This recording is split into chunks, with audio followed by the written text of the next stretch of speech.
Salam dan bahagia Bapak Ibu guru hebat semuanya. Perkenalkan, nama saya Rifka Kristiani. Saya adalah calon guru penggerak angkatan ke-10 dari Provinsi DKI Jakarta. Kali ini saya akan memaparkan demonstrasi kontekstual modul 1.4 tentang budaya positif penerapan segitiga restitusi.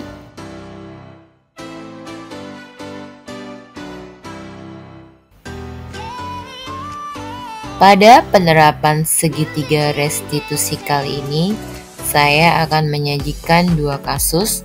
Kasus yang pertama adalah siswa yang sering tidak masuk sekolah, dan yang kedua adalah siswa yang seringkali tidak mengerjakan tugas yang diberikan oleh guru. Menurut Gosen, restitusi adalah proses menciptakan kondisi bagi murid untuk memperbaiki kesalahan mereka, sehingga mereka bisa kembali pada kelompok dengan karakter yang lebih kuat. Restitusi bukan untuk menebus kesalahan. Restitusi adalah sebuah tawaran dan bukan paksaan. Restitusi fokus pada solusi.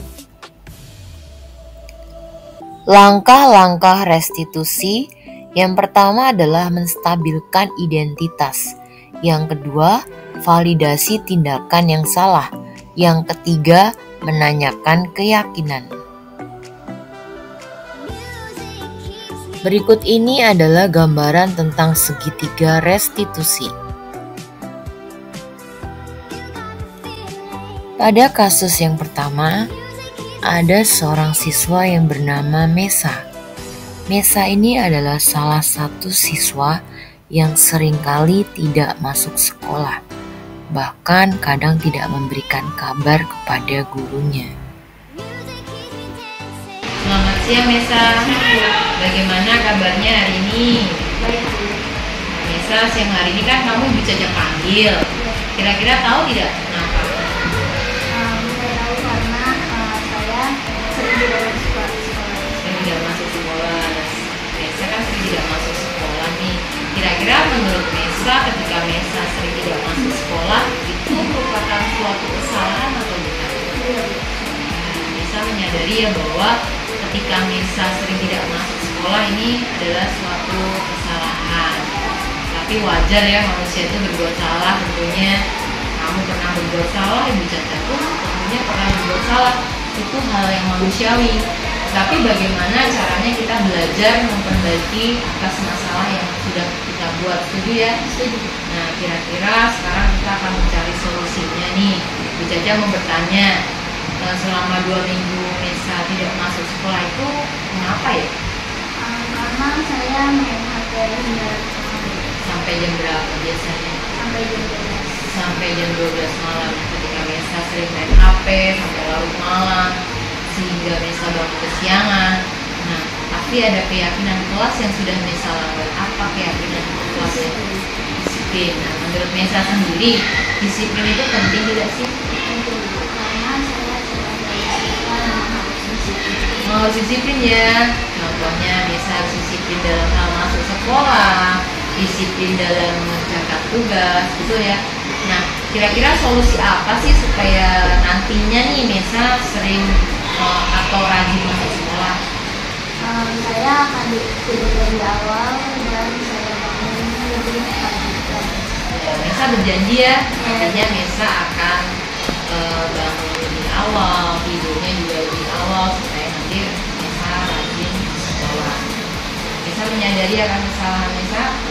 Nah, Mesa berjanji akan lebih awal lagi ya bangunnya ya. Oke, terima kasih Mesa.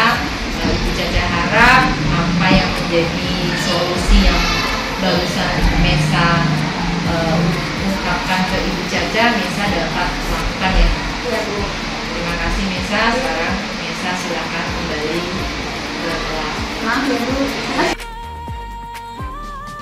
Pada kasus yang kedua, ada seorang siswa yang bernama Royan. Royan ini termasuk salah satu siswa yang seringkali tidak mengerjakan tugas atau PR yang diberikan oleh guru. Ya, bagaimana kabarnya Royan hari ini? Sehat ya? Nah, Royan siang ini kan kamu Bu Caca panggil nih. Kira-kira Royan tahu tidak mengapa? Sering tidak mengerjakan PR. Seingat Royan nih, Royan tidak mengerjakan PR berapa kali ya? 7 kali. Royan menyadari tidak jika Royan tidak mengerjakan PR itu merupakan suatu kesalahan? Royan menyadari ya bahwa ketika Royan tidak melakukan tugas atau tidak mengerjakan PR ini merupakan suatu kesalahan ya. Wajar nggak manusia itu berbuat salah? Wajar ya, wajar manusia itu berbuat salah. Royan pernah berbuat salah, Ibu Caca juga pasti pernah berbuat salah ya. Manusia itu wajar melakukan kesalahan, tapi bagaimana caranya kita belajar memperbaiki dari kesalahan yang sudah kita buat. Nah, sekarang kita mencari solusinya bersama-sama ya Royan ya. Kira-kira Royan ketika Royan tidak mengerjakan tugas selama 7 kali ini, kenapa alasannya? Karena main HP dan begadang. Oh, Royan sering main HP dan begadang. Biasanya begadang sampai jam berapa? Sampai pagi. Oh, jadi kamu melupakan tugas sekolah ya. Nah, menurut Royan, keyakinan kelas apa yang sudah Royan langgar ketika Royan ini tidak disiplin dan tanggung jawab? Menurut Royan, disiplin dan tanggung jawab itu penting gak sih Royan? Apa manfaatnya disiplin? Mengatur diri sendiri. Mengatur diri kamu sendiri supaya lebih apa? Supaya lebih giat belajar. Giat belajar ya, tentunya nanti ketika kamu tidak mengerjakan tugas yang diberikan, tentunya itu merugikan diri kamu sendiri ya. Nah, sekarang kita cari solusinya nih. Untuk kedepannya menurut Royan seperti apa? Mengatur main HP dan mengatur jawabannya dalam tadi. Oke, Royan mencari solusinya bahwa lain kali Royan akan mengatur waktu untuk main HP ya, supaya tugas-tugas yang dari Ibu Caca berikan dapat Royan kerjakan dengan baik. Royan komitmennya di sini ya. Nanti kita bekerja sama. Ibu mau lihat apakah Royan dalam minggu-minggu yang akan datang sudah mampu menyelesaikan apa yang Bapak Ibu berikan. Saya Royan ya. Nah, oke, sekarang kamu boleh kembali ke kelas. Saya Nesa dari kelas 5A. Saya akan memberikan testimoni dalam pelanggaran kasus yang saya buat. Ibu Caca tidak langsung menghukum saya, tetapi menanyakan terlebih dahulu penyebab masalah dan saya memberikan solusi atas masalah yang saya buat. Terima kasih. Nama saya Royan dari kelas 5A. Saya akan memberikan testimoni atas kasus yang saya perbuat. Bu Caca tidak memberi saya hukuman, melainkan menanyakan penyebab masalah atas kasus yang saya perbuat, dan saya pun memberi solusinya atas kasus yang saya perbuat. Maafkan saya Bu Caca atas kasus yang saya perbuat. Terima kasih.